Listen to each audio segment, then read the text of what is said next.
And welcome again to Cottage Talk. I am Russ Goldman. Joining me right now is actually Steve Reynolds in Spain. This is our preview of the upcoming match for Fulham against Aston Villa, which will focus on team news. And Steve and I will be talking about what we think Marco Silva will be doing with his starting 11, which could be interesting for this match. So before we go on any further, definitely want to mention if you are on YouTube and have not subscribed yet, please do subscribe. And also on Apple Podcasts, please do subscribe and also leave a review. That would help other Fulham supporters find us. That's how it all works. Also, Cottage Talk is now part of the talkSPORT fan network. And I'll just keep mentioning this because you'll be hearing more about this in the upcoming months. Okay. Steve, welcome to the show. Yep. How you doing? Good morning to you and good afternoon to the UK, I suppose. I'm fine, mate. I'm fine. Optimistic. And yeah, I think we're starting to get a half decent team together here, and a good run. So let's see how we go against Villa. I mean, there's obviously going to be a lot of talking points. Yeah. As far as Villa's concerned. And also, more importantly, I suppose, our starting lineup, which is, to be honest, we don't really know, do we, at the moment? I don't think Marco's done a presser. He actually has, and I'll be sharing that information with us shortly. You're ahead of me then, mate. So, yeah, crack on. Okay, so before we talk about what Marco Silva shared, and it's actually on Twitter, I'm going to actually ask you, Steve, your thoughts on Aston Villa. I actually listened to a very interesting podcast before you and I came on here from an Aston Villa supporter talking about it, and actually had on a member of Fulhamish on there. And as you can imagine, a lot of the talk was about the situation with Steven Gerrard and potentially Mauricio Pochettino is a potential candidate to take his place. So what do you make of what's been going on with Aston Villa? I've watched them a little bit. Are you surprised where they are, that we're ahead of them right now? And just your overall thoughts. I think Villa, like yourself, I also tend to go to their local pod sites, and some are very just pro, nothing's wrong, don't worry. Others are a lot more constructive. And from what I've been getting is the fact that they play to a 4-3-3, and Gerrard has not altered from it. Correct. That's what I've been getting, Steve. Correct. Yeah, which one could say, I know we can't bring up the P word, but everybody knows what the P word is. The Parker word, yes. I think there is also the board that were in place basically stated before, when Gerrard came in, that they are looking at top 8. That is a hell of a lot of responsibility and a lot of pressure on not only the manager, but also the players. But I'd like to say one thing, and I'll give him a shout. This guy, okay, he's called Luke Robinson, and it's a UTV Up the Villa podcast. Okay, and he has broken it down in so much that say nothing has altered since Dean Smith went.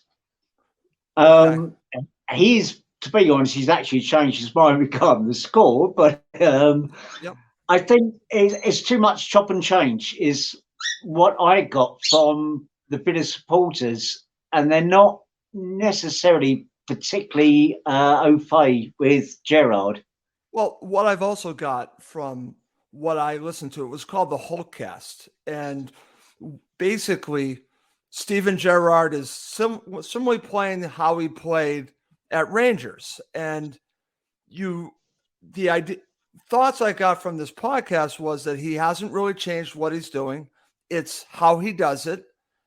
And that's basically it. And what's interesting about Silva that's very different is that Silva will actually tweak and change to who the opponent is. And basically, Gerrard plays how Gerrard wants to play. And like you had mentioned, so this might actually suit Fulham very, very well, but we shall see. They've been, as you mentioned, chopping and changing. They have many injuries or have had injuries, and players that have not. So if we to be honest, Russ, we struggled. Right. So we're both kind of in the same boat, but he's under pressure. So it was a question that they were talking about on the whole cast. So I'll bring it to you, Steve. Is it better for Fulham that they're facing Gerrard now, or that they let him go before the match? I'm not saying that they're going to let him go. I'm just saying that there was, I guess you could say, an interim manager with that new manager bounce situation, or potentially a permanent manager. Is this a good time to play Aston Villa? And again, they were talking about it on the whole cast. Yeah, I think it is generally a good time to play a team like Villa, but I'm always worried about that. You know, let's not be wrong. Villa are not a bad side. They have a lot of quality players. Yeah. So, okay, they're on a bit of a downer. I would say that with the World Cup coming up, I think a lot of owners will be looking at their managers to sack them just before the World Cup starts, so they've got plenty of time to recruit. Right.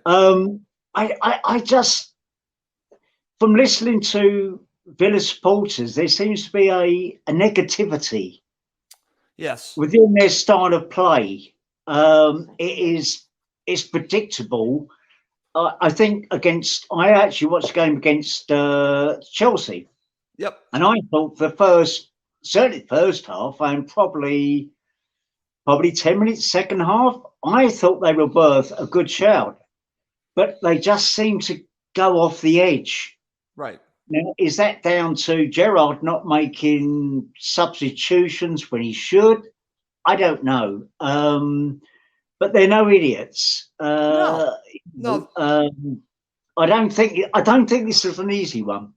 No, I think it's going to be a difficult match, but I think it's a match that, in my opinion, based on what I listened to and what's going on with Fulham, that we can be optimistic. And I'm optimistic going into this match, but it won't be easy, Steve. I agree with you on that. Yeah. And again, something else I got from the whole cast, and very good show, and Dan Cook was on from Fulham. I just want to give them a little bit of shout just about that, is that apparently listening to this episode, they were talking about initially that Gerrard wanted to play down the wings and get balls in the box, but they don't have players like Mitro that can get on balls, crosses in the box. They have Danny Ings and Ollie Watkins. It doesn't suit them. So then they change things up to go through the middle, and Coutinho apparently hasn't worked out. So they're still trying to figure things out, but they still play Gerrard's way.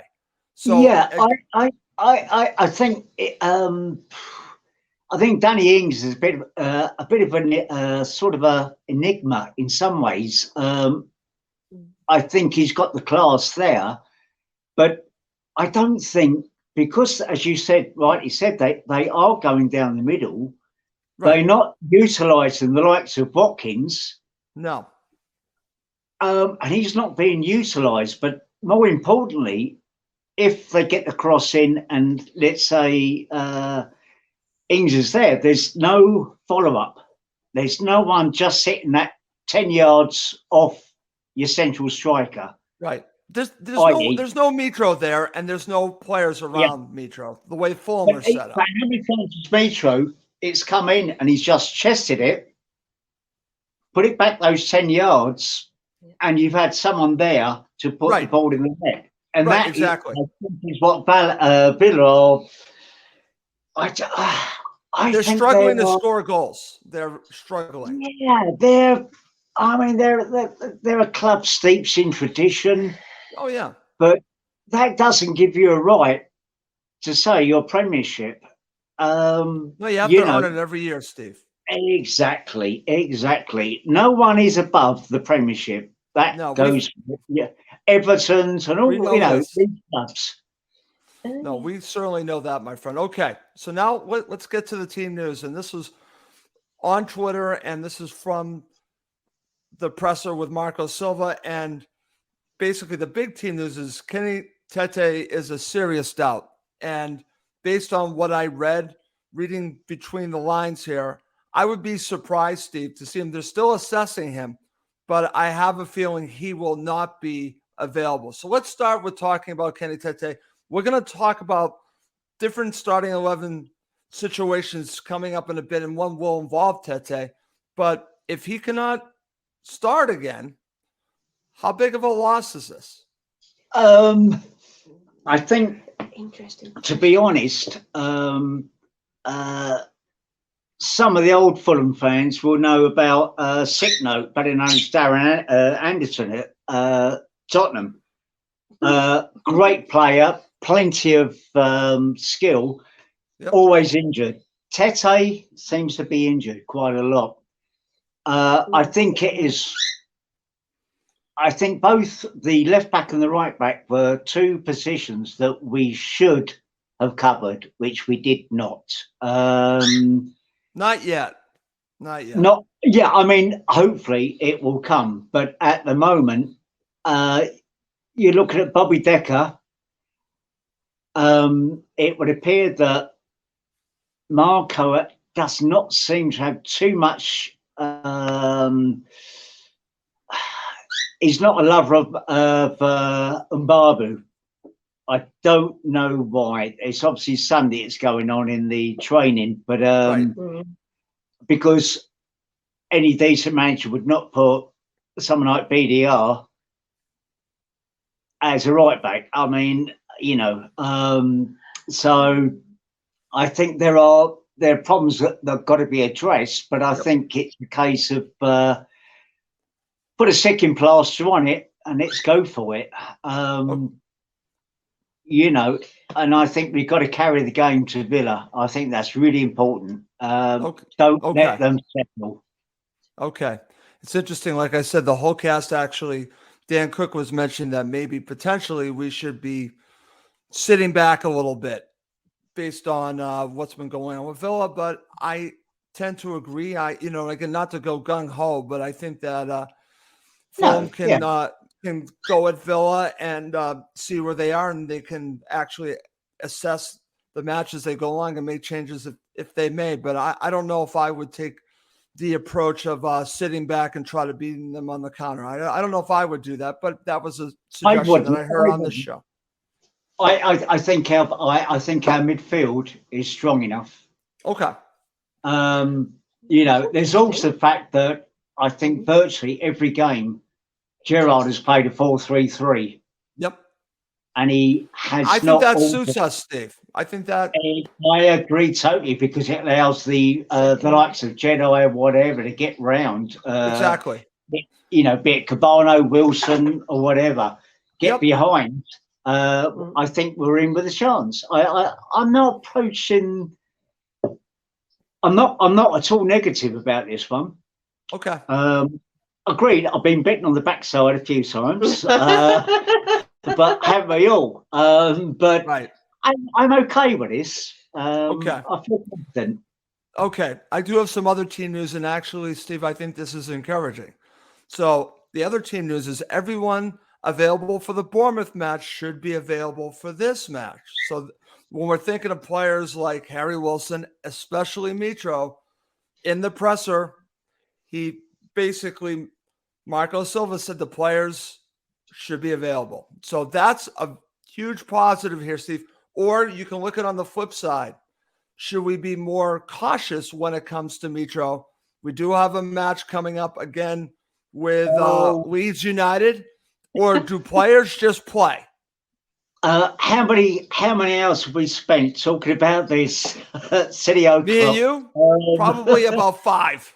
Yeah, I'm for, if we've got the games we can win, you've got to play him. I agree, Steve. I'm not going to disagree with you on that. I actually think this is positive news, not negative news. And I think if Mitro is available, Mitro plays. Same thing with Harry Wilson. We'll talk about should Harry Wilson start in just a second, because I got several topics involving the starting 11, and I'm calling them starting 11 questions, Steve. And we're going to go back at the right back position. Let's get to it. Should Marco start? I'm putting you on the hot seat, and Babu over BDR at right back. What would you do? My heart would say play him in Babu, which releases BDR up front, which gives us a much more attacking front, probably 2-3, as it were. Yep. The brain says we can't get caught. And the only reason I would say, I don't know, Russ, to be honest. I think I'm going to contradict myself, because whatever happens on the right-hand side, you've got Watkins against you. Okay. He's no idiot, you know. No. And I think Bobby BDR got caught a few times. Say the least. In between two worlds. Should I go forward? Should I defend? It's a really tricky one. If I'd put it on the line, I would say I'd play Mbabu, because he's more naturally a right back. Right, that's why I would go with Mbabu. And Bobby Decker. You know. And I think Bobby Decordova can play several positions. People have joked that he could also play goalkeeper if you asked him. Maybe he could. But the thing about it is, he is much better up front. And I think you actually could hurt yourself in another way by putting him in this position where he's in between two worlds. He doesn't know if it should go forward. He doesn't know if it should go back. And I think that takes out the instincts of what he is. Yeah, would we as a team be applying almost a defensive mode by playing him at the back, as opposed to sticking Mbabu in and let's say, right, let's going to go for it. I think at some point Marco is going to have to make a call. Either you play him, or you're going to have to get rid of him in January and find a replacement, because you can't have this player just sitting on the bench and not playing, where you have a need at right back. You have a player, unfortunately for Fulham and for himself, Kenny Tete, that you can't count on right now because of his injury past and injury present. You can't count on him. So you go, in my opinion, you go with a natural right back, and you go with it. And if it doesn't work, you can always switch it during the match. That's the way I look at it. We discussed earlier about the so-called rumors regarding Jedi, Mr. Robinson. Right. If we lost he might be still dealing with his injury, and not at 100%. Yeah, if we lose him, we've got no basically left or right back. No, and then you might have to go with what Marco did against Nottingham Forest and play Tim Ream at left back, which is not obviously ideal. In fact, I don't want to see that again, even though they got away with it. They got away with it, Steve.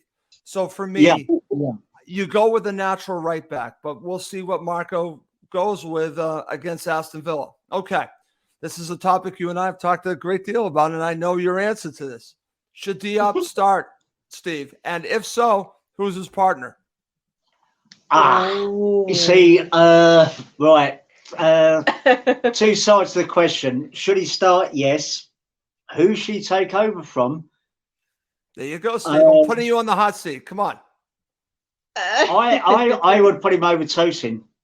Okay, so you're going with what they did against Bournemouth. That's going to upset a lot of people, because they'll be saying, why are you leaving Riemann? I just think Diop has got that ability to move forward, unless you play a back three. Now, that would be interesting, in which case you could probably play Tosin. But I think Tosin has at times just got called out a few times this season. Right. I'll probably be shot down. I don't, it's your own personal view, but Okay. I I think disagree with you. I'm just telling you, I would go with Tosin and Diop.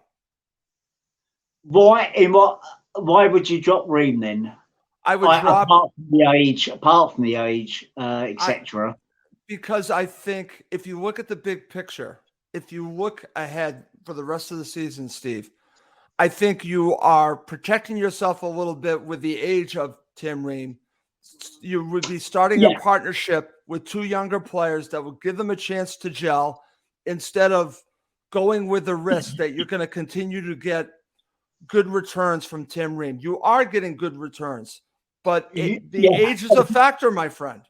Yeah, over the season, I would probably agree. Over the season, that's why I would go with the two of them and start the partnership. Yeah, I agree. I mean, I can see where you're coming from. Hey, we actually agree. He agrees with me. No, don't start raising your bloody flag. Raise the American flag. Sorry. That's okay. I think I can understand where you're coming from. I think we've got to get we're lacking conceding goals rather. So I think the back four has got to be sorted. I know we've got January coming up. We've got the transfer market, but there is a problem regarding the back four, no matter who you play. Okay, fair enough, Steve. But this is something that I think we should be discussing, and I think it's a decision at some point that Marco's going to have to make. So let's move on, my friend. Let's get to another interesting topic involving the starting 11. Would you start Tom Kearney in this match? And if you do, who are you taking out?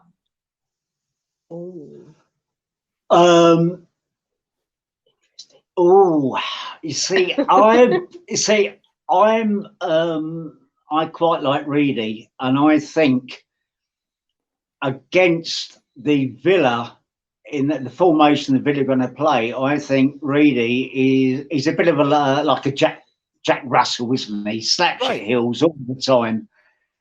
Kenny is a bit more of your ballerina, the sweeping passes. He thinks about things, I would still go with Reed to start.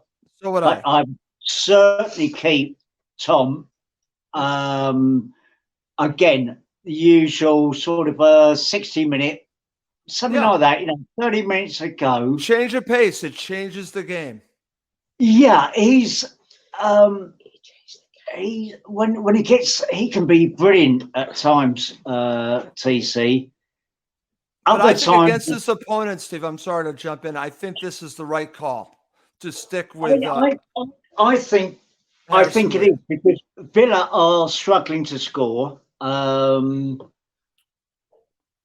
I think if Villa are going to score, they're going to have to push up. And I think and I don't see them trying to beat us the way that Bournemouth were trying to get to us. Bournemouth were trying to counterattack down the wings, and I don't think that's going to happen as much in this match. Who knows? I could be wrong, but I think this is a match more suited for Harrison Reed. I'm not against Tom Kearney starting. I just would start Harrison Reed.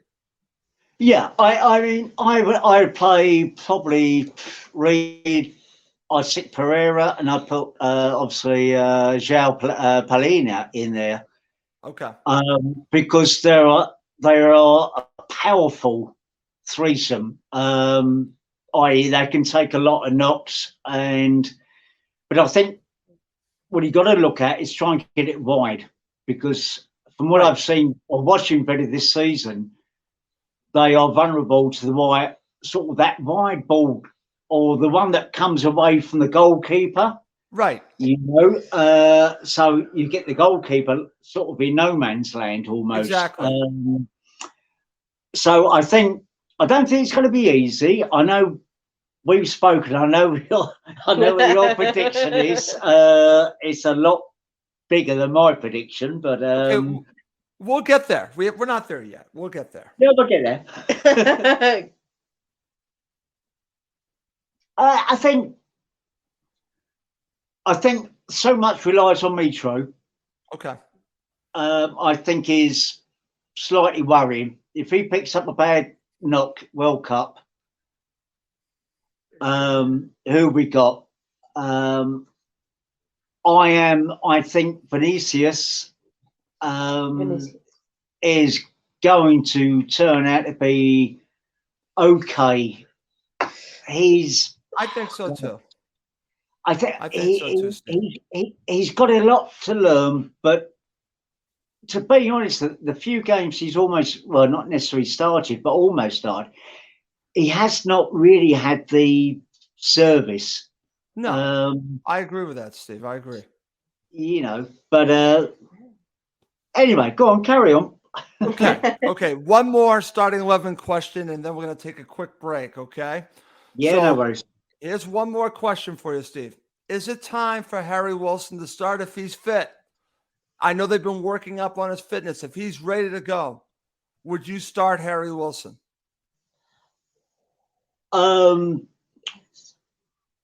If it wasn't for the fact that you've got probably BDR playing it right back, I would say I wouldn't play him. I'd bring him on the way they've been doing it. But because BDR is where he is, we've got no. James is not. He's. I'm going to give him time.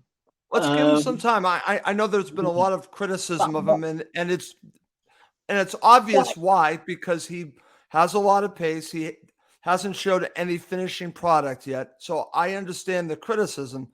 But I'm not giving up on him. I'm not giving up on a player yet. I think it's too early in the season. I know. Yeah, I think it's that's just the way I look at it. Don't give up on Dan James yet. Yeah, I mean, no disrespect, but there's a hell of a lot of armchair viewers who think they're managers or referees. But that's what we do, Steve. That's why we do a podcast, Steve. I know it. That is part and parcel of the game. Yeah, I know. It's part and parcel of the game. But exactly, I think sometimes you've got to give a little bit of leeway. Okay. You know, I think James he's not a finished product at all. Wilson, yeah, he can. He's got two. He's a bit like Urbano, as you well know, I think the world of. But I know you do. They are good crossers to the ball, but they're also great at set pieces. So it's that factor you have to bring in sometimes. So no, I'd probably play Wilson. Okay.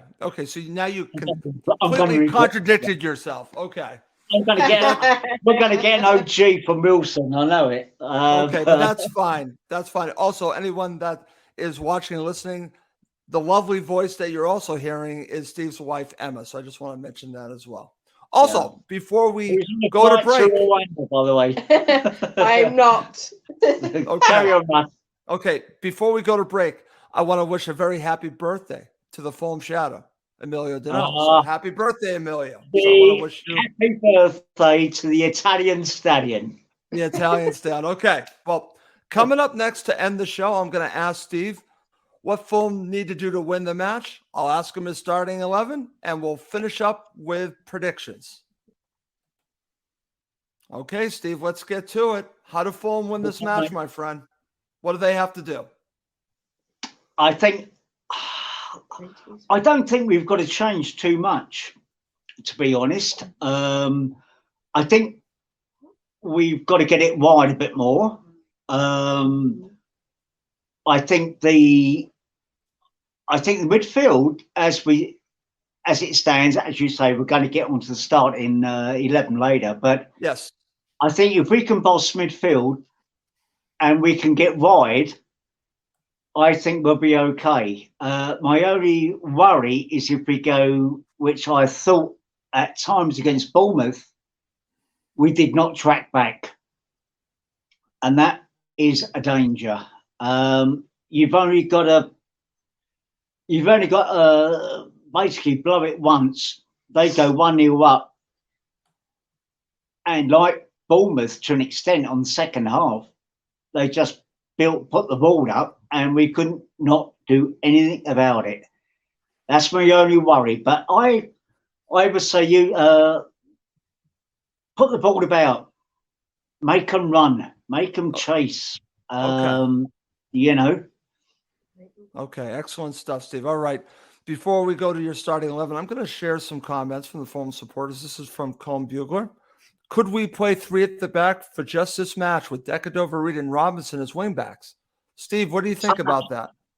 I did mention earlier about 3 at the back. I think we can, but I think the wingbacks, the responsibility will be for them to track back. If they don't track back, then we're in trouble. We've only got 3 at the back. But I see no reason why. I think we could change it, the formation around. And maybe I don't think he will, though. I don't think he will, Colm. That's just my gut feeling is he's not going to. To be honest, I don't think he likes playing the 3 at the I don't back. think he does either. That's why I don't think he's going to do it. He doesn't look happy, does he? No. But yeah, good. It's a good point, though. Good point. Yeah. It's a valid point. I'm glad you brought that to us, Colm. Okay, so let's now a couple more comments. This is from Wayne. Well, Wayne, thank you so much for all your comments.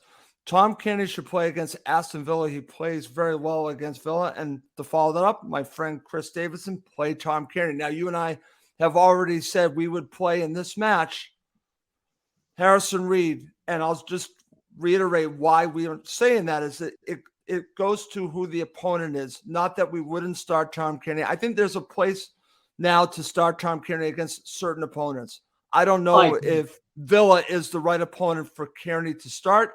I think he could be a huge asset coming off the bench. That's my thoughts. Steve, your thoughts? We have 2 listeners and watchers that think that Kearney should start. I get it, but we're going with Reed. Yeah, See, I don't go with last week's results. I look at how we played as a whole over the season so far. We have had Reed in there throughout. Yes, I know Tom did alter or gave us a lot more opportunity in the second half. But I think when you've got your midfield that are used to working with each other, stick to it and see how you go. You've always got TC as your little talisman, as it were. And I think he's a great game changer, the way that he's being used. I agree, but I would not start him. Okay. I would not start him. Okay. And that's a fair shout by our listeners, Wayne and Chris. You know, I understand why, and I've seen so many say, start Kearney. I'm not sure if I would do that against Villa. We'll see what Marco decides to do. So, Steve, we're going to see what you're going to do. What's your starting 11? Oh, crikey. I'm going to go very similar to last week. My only difference would be, and you're going to shoot, well, I'm going to contradict. I'm about to contradict myself. You keep doing that. I'm used to that. I know you're used to it. Okay, we got good old Leno at the back. Okay. I would go Jedi at left, BDR on the right, although I'm not happy. Okay. I would play Diop and Tosin together. Okay. I would have probably I'd stick to Reed, Paulinho, and Pereira. Okay. I would have Cabano, Mitro up front, and probably bung in Harry Wilson. Okay. Very good. Okay. My starting 11, similar, except I'm going to make a change here. I'm going to go Leno. Right back, I am going to go Kevin and Babu. I'm going to go Jedi on the left. I'm going to go Tosin and Diop. I will stick with the 3 that you mentioned with our central midfielders as Reed, Paulinho, and Pereira. I'm going to go on the left, Neeskens Cabano. On the right, I'm going to go Harry Wilson. And up front, I'm going Mitro. So it's not going to be that different, except that I'm going to go with Mbabu. And I have a feeling I will be wrong here, but I at some point hope that he gets another opportunity because he's a natural right back. I think you're asking for trouble when you ask a player like BDR to play in two different worlds, and that's what he's doing. He's playing. I don't know, Russ. I mean, privately, I've been shouting for getting Mbabu there all the time. Okay, but I think Villa. These are the point games. Villa. Yep. Then we got Leeds. Then we Everton. I think. I think we need at least 6 out of that, and these so games are vital. Yeah, I don't think we can play. We can't start messing about too much. I think we can stick with how we've gone for the last 3 weeks, something like that. With BDR, So no, I get it. Upwards and onwards, man. Okay. A couple more comments, and then we'll give predictions. Chris Davis says Reed was poor last week. Tom Kearney for Reed 100%. Gary seconds that. Would give Tom Kearney a start. Okay. And let's see what my friend Colm says. We need to be on it from the beginning. Colm, I'm completely with you on that. With that said, from our friend Colm Bugler, Steve, give me your prediction. I'm going to go a tight 1-0 to us. Okay. All right. I knew that in advance, but Steve had stuck with his prediction. I don't think it's going to be that easy. So I'm going to go for tight 1-0. Okay. I don't either. I'm going to go 3-1 to Fulham. I'm sticking by my prediction that I made to you every week. I know, shocker. Well, see, the whole thing is I don't like predicting 2-1 because I think it's too close. I like to have a little buffer, so I like going 3-1. So I'm going 3-1, and I'm going to go out on a limb, and I'm going to say hat trick from Mitro. So I'm going to go that far. Let's see what predictions we have. Can we have $10 on that, mate, between you and me? Chris Davidson says 2-1 to Fulham. Wayne Walden says 3-1 to Fulham. I like that. Colm goes 2-0 to Fulham, and Gary D says think Fulham win 2-1. So some good predictions. We have a lot of predictions of a Fulham victory, which I like. Yeah, but everyone's assuming that they are going to score. Is that good or not? Is that good or not? No, that's not good, Steve. That's not good. It's just a point, I know, Steve. We can't do a show without you making your own point. I get it, Steve. I get it. Oh, be quiet. Okay. By the way, if anyone that does not know this, Steve and I talk frequently about Fulham, so it's very nice that he decided to come on and help me out here and do the show with me. So thank you, Steve. Any final thoughts before we wrap this up, Steve? Yeah, you're the only person at 11:30 at night who rings me up and says, "What do you think about the back four?" I love that would be me. That would be me. I'm going 3-0 to Fulham. You're going 3-0. Okay, excellent. Yeah. Okay, let's see. One final comment from Gary D. Gerrard will be sacked if Fulham win. Possibly. I don't think so. I think there's listening to the podcasts, the Villa podcast. Yep, up the Villa, you said, right? There's a lot of people who don't like him, but I cannot see the owners sacking him before the World Cup. I tend to agree with you, Steve. I think they'll sack him if it happens. He'll go just for the World Cup, which will give them. Was it a month, 4 weeks to get a half decent manager in and go from there, I suppose. It's a ruthless game, mate. If you're a manager.